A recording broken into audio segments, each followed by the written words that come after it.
Halo teman-teman, kembali lagi bersama saya di video pembelajaran pendidikan Pancasila. Happy watching!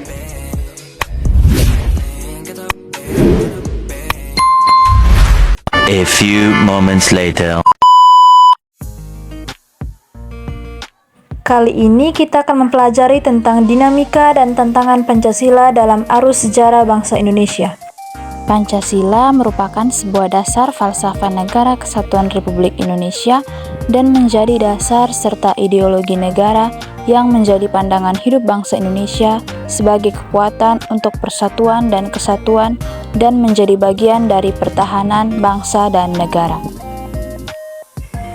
Pancasila adalah satu-satunya ideologi yang dijalankan, dianut, dan diterapkan oleh negara. Keanekaragaman bangsa Indonesia menjadi salah satu kekuatan Pancasila dalam pemersatu keberagaman yang ada di Indonesia. Maka dari itu, dalam sejarah dinamika Pancasila, terdapat berbagai tantangan-tantangan yang terjadi dari berbagai masa ke masa.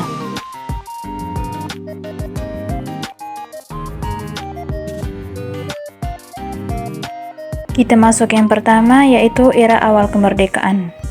Dijatuhkannya bom atom di kota Hiroshima oleh Amerika Serikat pada tanggal 6 Agustus 1945 yang mulai menurunkan moral semangat tentara Jepang. Sehari kemudian, BPUPKI berganti nama menjadi PPKI, menegaskan keinginan dan tujuan mencapai kemerdekaan Indonesia. Kemudian dijatuhkan di Nagasaki bom atom yang kedua. Dengan begitu membuat Jepang menyerah kepada Amerika dan sekutunya. Dengan adanya peristiwa ini dimanfaatkan oleh Indonesia untuk memproklamasikan kemerdekaannya. Untuk merealisasikan tekad tersebut, maka pada tanggal 16 Agustus 1945 terjadi perundingan antara golongan muda dan golongan tua dalam penyusunan teks proklamasi yang berlangsung singkat mulai pukul 2 hingga pukul 4 dini hari. Teks proklamasi sendiri disusun oleh Insinyur Soekarno, Dr. Anus Muhammad Hatta, dan Mr. Ahmad Subarjo di ruang makan Laksamana Tadashi Maeda, tepatnya di Jalan Imam Bonjol nomor 1. Konsepnya sendiri ditulis oleh Insinyur Soekarno.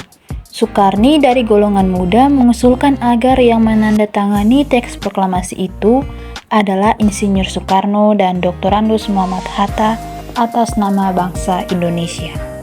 Berikutnya kita lihat pada era Orde Lama.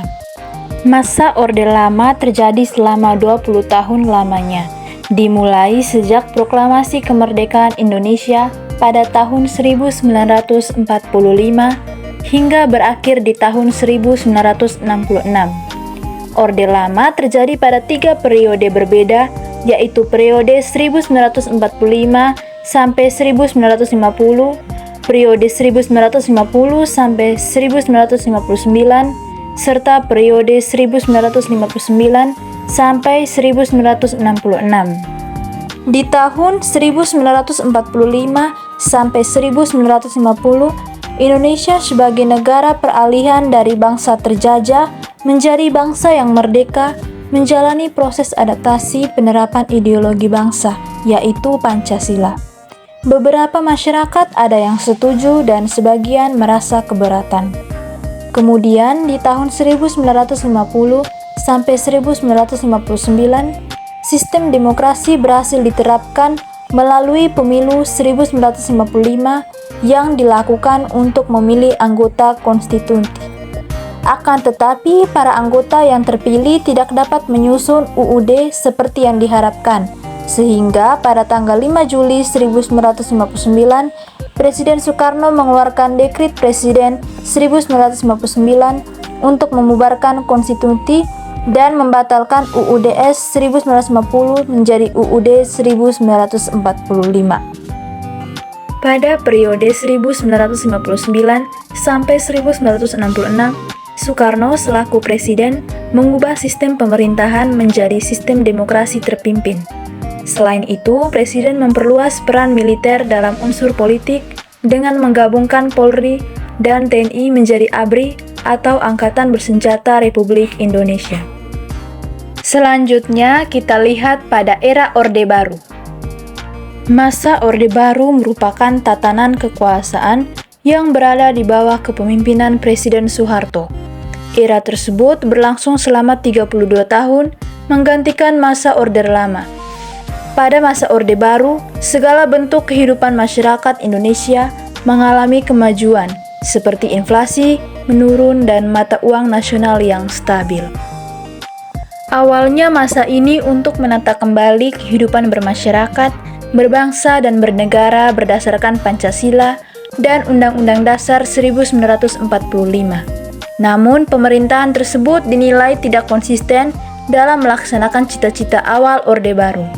Selama 32 tahun memimpin, ternyata Presiden Soeharto justru mementingkan kelompok-kelompok tertentu saja, sebab terjadinya perubahan masyarakat pada masa Orde Baru karena masyarakat mulai merasa kesulitan mendapatkan kebutuhan pokok. Retaknya kekuasaan Orde Baru pada tahun 1997, Indonesia mengalami krisis moneter yang dipicu oleh nilai tukar baht terhadap dolar Amerika. Hal tersebut kemudian menular hingga seluruh kawasan Asia Tenggara termasuk Indonesia.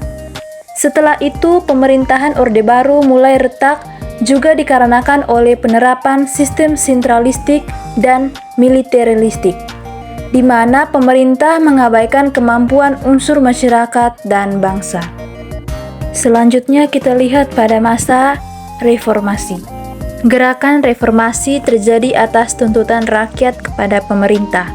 Ketidakadilan terjadi di berbagai bidang seperti politik, hukum, dan ekonomi. Reformasi merupakan suatu perubahan tatanan kehidupan lama dengan kehidupan baru dan secara hukum menuju ke arah yang baik. Pola kehidupan masyarakat ikut berubah seiring berubahnya pola pemerintah dari Orde Baru ke masa reformasi. Perubahan ini terjadi dalam berbagai bidang, antara lain dalam kehidupan politik, ekonomi, dan sosial budaya. Terdapat beberapa sebab dan akibat terjadinya perubahan masyarakat Indonesia pada masa Orde Baru hingga masa reformasi, yaitu sebagai berikut. Yang pertama, pembangunan tidak merata, yang dimana pemerintah lebih memfokuskan pembangunan di Pulau Jawa dan tidak memperhatikan wilayah-wilayah yang lainnya. Hal tersebut mengakibatkan beberapa daerah di luar Jawa tetap merasakan kemiskinan. Yang kedua, politik didominasi Golkar, yang dimana terjadi 6 kali pemilihan umum yang selalu dimenangkan oleh Partai Golongan Karya. Hal ini karena semua elemen pemerintahan yang terdiri dari pegawai negeri diharuskan untuk memilih partai tersebut.